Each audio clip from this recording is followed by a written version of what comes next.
Want to lock apps without downloading any extra app? In this video, I will guide you step by step on how you can lock apps without downloading any extra app. Now, if you're on your iPhone, simply locate the application that you want to lock. For example, in my case, I'm going to lock Spotify. Now, you simply want to tap and hold on the Spotify icon. This menu will appear. Here, you can find different options such as Edit Home Screen, Share App. You want to tap on the option of Require Face ID. Now, if you want to hide this app, you can tap on Hide and Require Face ID. But if you only want to lock the app, tap on Require Face ID.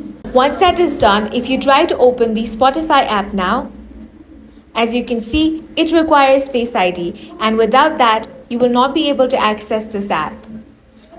So this is how you can easily lock apps without downloading any extra app, and that's it for this video. If you found it useful, make sure to hit the like button and subscribe for more videos like this.